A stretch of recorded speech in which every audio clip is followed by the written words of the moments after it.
அன்பு நேயர்களே, அமெரிக்காவின் எதேச்சதிகார நடவடிக்கையின் பலனாக இந்த வாரமே நாம் வெனிசுவேலாவை கண்டோம்.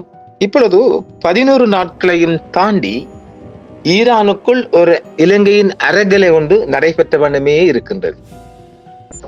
லட்சக்கணக்கான மக்கள் பல நகரங்களிலும் கூடியிருக்கின்றார்கள்.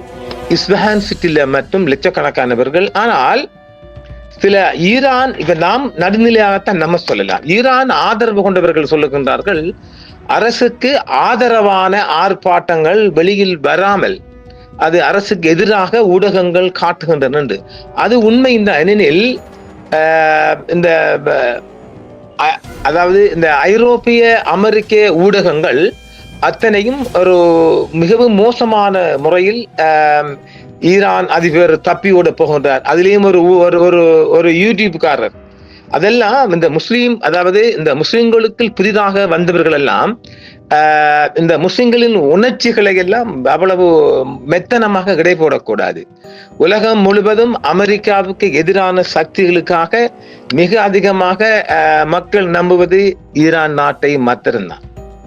அவர்கள் மார்க்கத்தில் ஒரு வேறு திசையில் உள்ளவர்கள் என்றாலும் முஸ்லிம்கள் என்ற வகையில் ஒரு அணுகுண்டு நாடாக, எப்பொழுதும் ஒரு இஸ்ரேலுக்கு ஒரு அச்சமூட்டும் நாடாகவும் ஈரான் இருப்பதால் உலகம் முழுவதும் வாழ்கின்ற அதிகமான மக்கள் அந்த ஈரான் நாட்டையும் ஈரான் அதிபரையும் சுப்ரீம் லீடரையும் மக்கள் விரும்புகின்றார்கள்.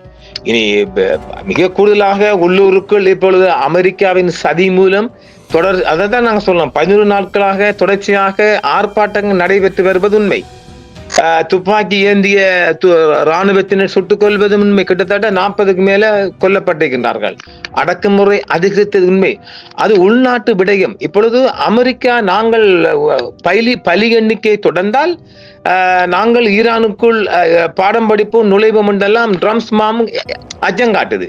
இது அவர்களுக்கு கூட அந்த ஆர்ப்பாட்டக்காரர்களுக்கு ஒரு விட்டமின் சக்தி கொண்டு வந்த மாதிரி இருக்குது, டோனிக் அடிச்ச மாதிரி.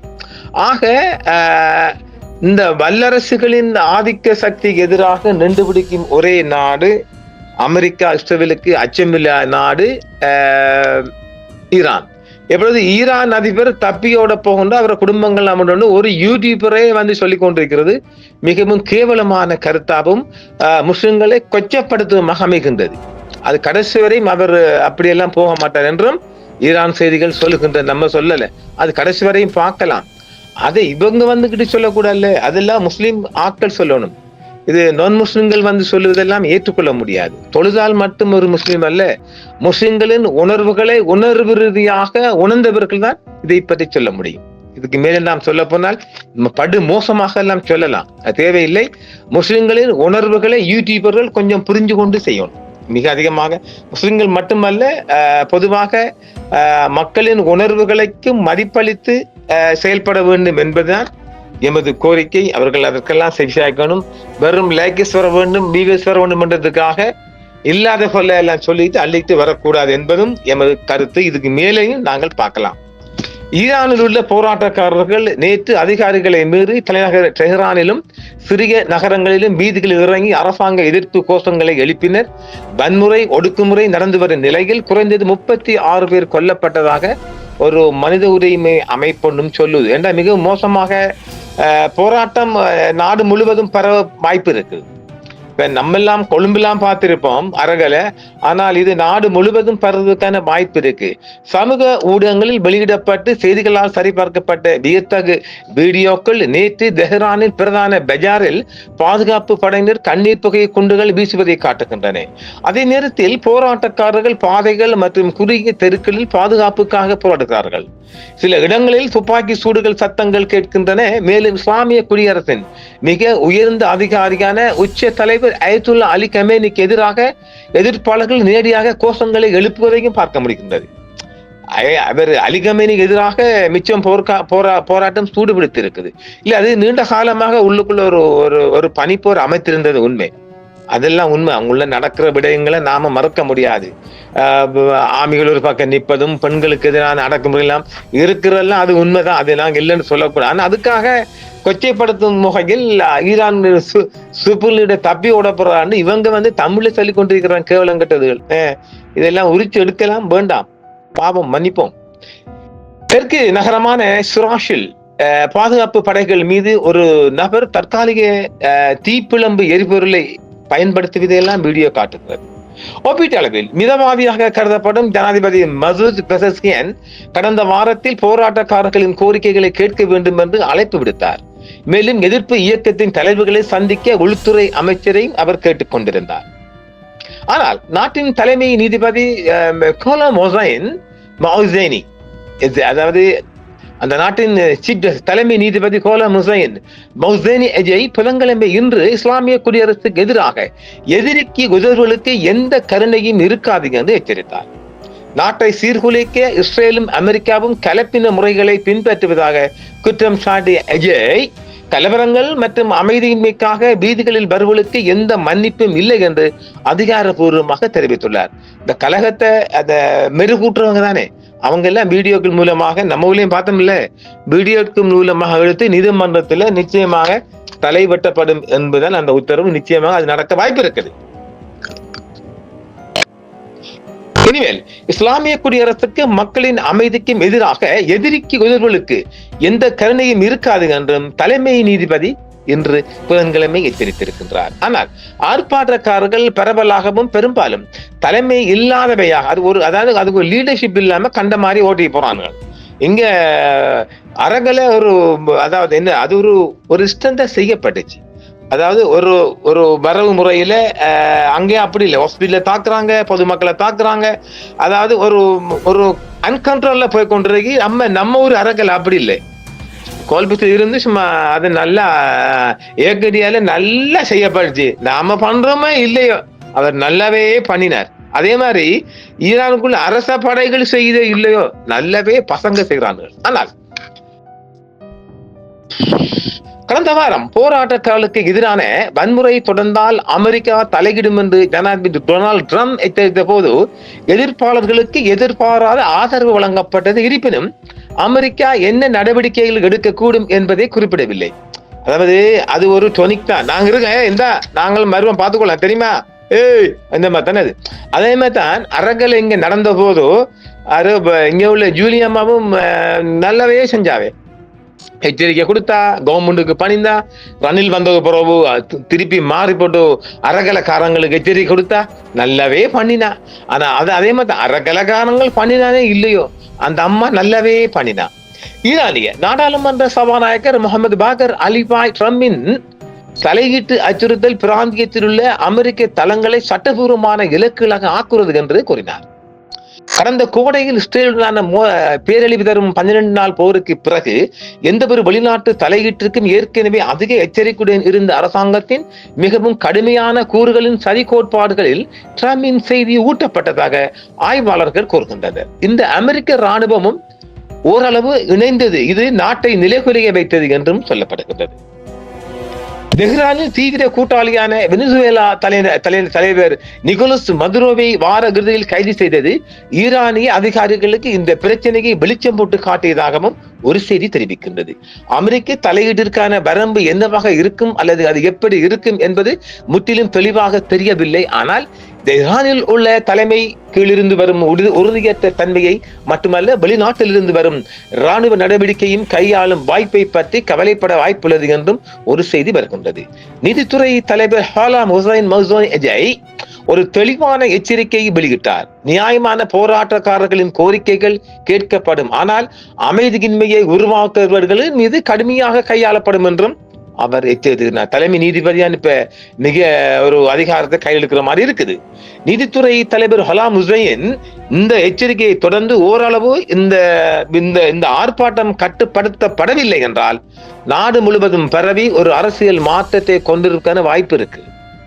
அதுக்கு அமெரிக்கா வந்து உள்ள கூறுறல்ல, ஏனெனில் அங்க மிகப்பெரிய இனக்குழுக்களும் அங்க கிடக்கு இல்லையா, அந்த இனக்குழுக்களும் ஒரு பெருசு இனக்குழுக்களும் அங்க சரியா அட்டகாசம் பண்ற அவங்களத்தான் அடக்கப்படுவதாகவும் கேள்வி. இவங்க வேற ஒன்று அவங்க வேற மாதிரி இருக்குல்ல, அதனால இது உண்மையை சொல்ல போனால் ஈரானின் பொருளாதாரம் ரொம்ப பின்னுக்கு போயிடுச்சு. அந்த பொருளாதாரம் ரொம்ப மோசமான நிலைக்கு போன பிற்பாடுதான் பிரதான சந்தையில போராட்டக்காரர்களுடன் பாதுகாப்பு படையினரும் சரியான மோதல்ல ஈடுபட்டிருக்கிறாங்க. இறப்பு எண்ணிக்கை இன்று புதன்கிழமை அதிகரித்துள்ளது. இப்ப ஈரான் நலிவடைந்த பொருளாதாரத்தால் கோபமடைந்த போராட்டக்காரர்கள் நேற்று தெஹ்ரானில் கிராண்ட் பஜாரில் முற்றுகையிட்டு போராட்டத்தில் ஈடுபட்டிருக்கிறார்கள். அதற்கு பிற்பாடுதான் பாதுகாப்பு படைக்கும் மக்களுக்குமான ஒரு போராட்டமாக அது களம் கண்டு கொண்டிருக்கின்றது. இப்ப ஈரான் பொருளாதாரம் மிகவும் மோசமாச்சு. பணவீக்கம் ஒரு பக்கம், டாலர் மதிப்பீடு கூறி இவங்களோட ரியால் நாணயம் மிக உச்சம் தொட்டு இருக்குதாம். பணவீக்கம் உச்சம் தொட்டு இருக்காம். கிட்டத்தட்ட ஒரு 36 பேர் கொல்லப்பட்டன்னு சொல்லப்பட்டாலும் 2000க்கு மேற்பட்டவர்கள் கைது செய்யப்பட்டிருக்கின்றார்களாம். அது அவங்களுக்கு எல்லாம் மினி சிறையில வச்சு அங்க வச்சு அங்க சொற்கனை போட்டு தள்ளிட்டு போக வேண்டியதானே. ஆக இதுக்கிடையில கடைகள்ல பொருட்கள் இல்லையா, வெளிநாட்டுல இருந்து இறக்குமதி செய்யப்பட்ட அரிசி இல்லையா. அப்ப இன்னும் இந்த மாதிரி ஒரு நிலைமை நீடிக்குமானால் இந்த போராட்டம் நீரும் கூடுதலாக ஏறும். வங்கியில எல்லாம் உடைச்சிருக்கிறாங்க, ஹாஸ்பிட்டல்ல ஆர்ப்பாட்டக்காரர்கள் உடைச்சிருக்கிறாங்க. இப்படி சற்று வித்தியாசமான முறையாத்தான் இந்த அரங்கல போய் கொண்டிருக்குது. அடுத்தது இந்த மாற்று விகித மாற்றம், அதாவது இந்த எக்ஸ்சேஞ்ச், மணி எக்ஸ்சேஞ்ச் எல்லாம் ரொம்ப வீழ்ச்சி கண்டு இருக்குதாம். ஈரானிய நுகர்வோருக்கு இன்னும் அதிக வலி ஏற்படக்கூடியவைகள். மருந்து மற்றும் கோதுமை தவிர அனைத்து பொருட்களுக்கு முன்னுரிமை மானிய விலை டாலர் ரியால் மாற்று சதவிகிதத்தை ஈரானின் மத்திய வங்கி சமீபத்திய நாட்களில் முடிவு கொண்டு வந்தது. அணுசக்தி திட்டம் மற்றும் பிற பிரச்சனைகள் தொடர்பாக சர்வதேச தடைகள் இருந்த போதிலும் அவங்க அத்தியாவசிய பொருட்களை ஓட்டத்தில் ஓரளவு சரி செஞ்சுக்கணும். ஆனா இப்ப அதெல்லாம் முடியலைங்க. ரொம்ப மோசமான நிலைமைக்கு தள்ளப்பட்டிருக்கு. அங்கு வாழ்ற மக்கள் உணவு பஞ்சம் ஏற்படவும் வாய்ப்பு. என்றால் ஈரானுக்கு ஆதரவான நாடுகள் எல்லாமே ஏற்கனவே இவங்க யுத்தத்துக்குள்ள நுழைஞ்சவங்க. ஈரானுக்கு உதவி செய்யக்கூடிய ஒரே ஒரு நாடுன்னா ஈராக் தான் பார்க்கலாம். ஈராக் அங்க முழுதாக அமெரிக்க கட்டுப்பாடு இருக்குன்னு அவங்க ஓரளவு தான் என்னவும் பார்க்கலாம். அதையும் மறைச்சுக்கு நிற்பானுங்க, போகாதாங்கடாண்டு. ஆக ஈரானுக்குள் ஒரு மிகப்பெரிய போராட்டம் விஸ்வரூபம் எடுக்கிறதுக்கு முன்பாக ஏதாவது செஞ்சு இந்த மக்களை ஓரளவு அமைதி கொள்ளவில்லை என்றால் நிச்சயமாக நாடு முழுவதுமான பரவலான எங்க பங்களாதேஷ், இலங்கை விட மோசமான ஒரு அரகலை பங்களாதேஷ் அரகலை. இப்போ ஈரான் அரகலை ஒன்றுதான் மிக உச்சத்துல போவதற்கான மிக அதிகமான வாய்ப்பு இருக்கு. இந்த இவன்கள் இந்த வேற மதக்காரர்களும் நம்ம மதத்துக்குள்ள புதுசாக வந்தவங்க எல்லாம் இப்படி எல்லாம் இந்த ஈரான் சுப்ரீம் ஓட போறாங்களாம். அந்த பச்சை புருடா அதாவது அது எடுத்து விடப்பட்ட கதைகள். அங்கு எடுத்து விடப்பட்ட கதைகள் தான் மேற்குலக நாடுகள் அத்தனை இப்படித்தான் பூச்சான்னு காட்டுது. அதாவது முதல்ல ஒரு டேமேஜ் ஆகுற ஒருத்தர். அதே மாதிரி தான் இந்த அரசாங்கம், சிங்கள அரசும் அப்படித்தான். ஒரு இனத்தின் மீது ஒரு தாக்குதலை தொடுக்க வேணும்னா அந்த இனத்தை பல வகையிலையும் டேமேஜ் பண்ணுவது. அந்த மாதிரி தான் சுப்ரீம் லீடர் ஓடப்படுறாரு, கட்டிட்டார், மூட்டை கட்டார், பணம் கட்டிட்டாரு. அந்த ஆக்கள் எல்லாம் காடு வாங்குது, வீடு போங்கக்குள்ள அந்த ஆக்கள் கட்டிக்கா போகுது. அந்த ஆள் ஏற்கனவே அந்த 12 நாளிலே சொல்லிட்டு தான் எல்லாம் விட்டாலும் என்னென்ன அதை தான் இறக்கப்படு நானே நம்பல அந்த ஆள் இவ்வளவு சுருந்து. அதாவது அவரு அதாவது உயிர் இருக்கு என்னால முக்கிட்ட நெருங்கிட்டார்கள். நானே அந்த செய்தி கொடுத்திருந்தேன், நாளை விடுகின்ற போது சுப்ரீம் லீடர் கொல்லப்படலாம் என்று உண்மையாக. ஆனால் அதுக்கு மேலேயும் அவர் காப்பாற்றப்பட்ட அது இறைவன் செயல். ஒரு உயிரை டக்ளஸ் தேவானந்தாவை 13 தடவை புலிகள் வேட்டையாட பார்த்துச்சா, தப்பலையா? அதெல்லாம் இறைவன் ஏற்பாடு. ஆக அவருக்கு மக்களுக்காக உண்மையாக நடந்தார் என்றால் அதை இறைவன் பார்ப்பான். அதை விட்டு போட்டு இவங்க வந்துகிட்டு மூட்டை கட்டிட்டாரு, அங்கிட்டு ஓட போறாரு, ரஷ்யாவுக்கு தப்பி ஓட போறாரு, என்ன கேவலம் கிட்ட கதை எடுத்துடுறாங்க.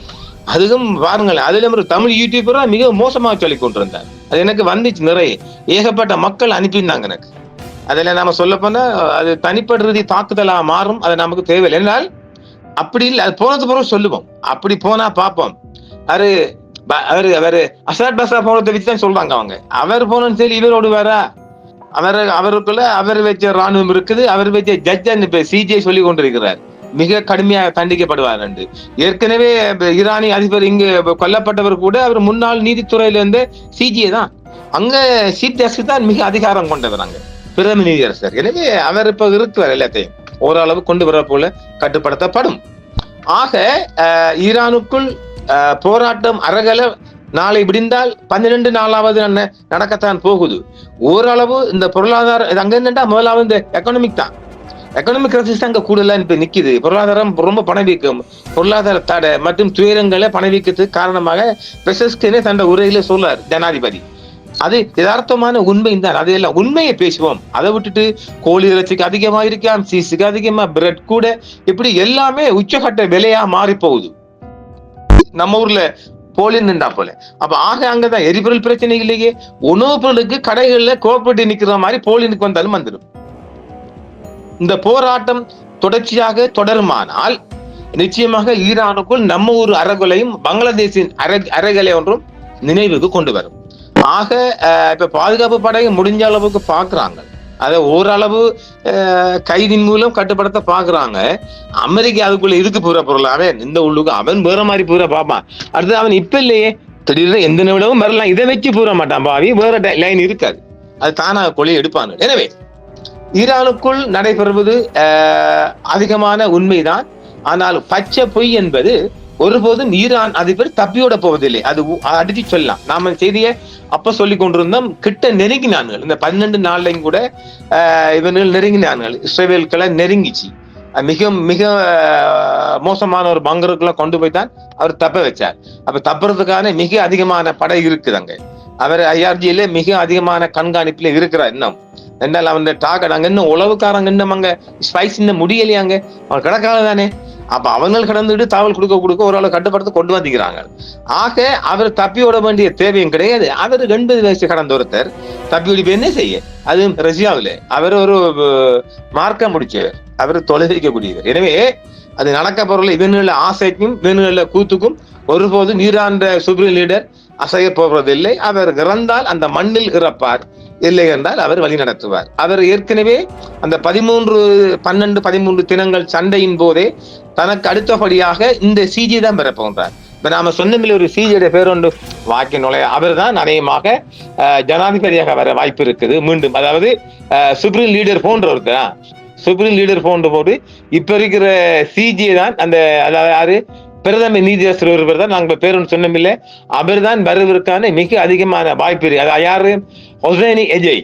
அவர் இறந்து போனால் அவர் தான் வருவார். அந்த ஒரு நிலைப்பாடும் இருக்கலாம் என்பதுதான் ஈரானுக்கு உள்ளக தகவல்கள். எனவே இந்த அவர் பேர் என்ன, அதாவது நீதித்துறை தலைவர் சிஜே ஹோலாம் ஹொசைனி எஜய், இவர் தான் சுப்ரீம் லீடருக்கு பிறகு ஈரானை தலைமை தாங்கக்கூடிய ஒரு தலைவராக தற்போதைய சுப்ரீம் லீடர் இனம் கண்டிருக்கின்றார். அதன் பிற்பாடு ராணுவத்துக்குள்ள யாரை நியமிக்கும் என்ற ஒரு பட்டியலும் ஏற்கனவே தயார் நிலையில் இருக்குது.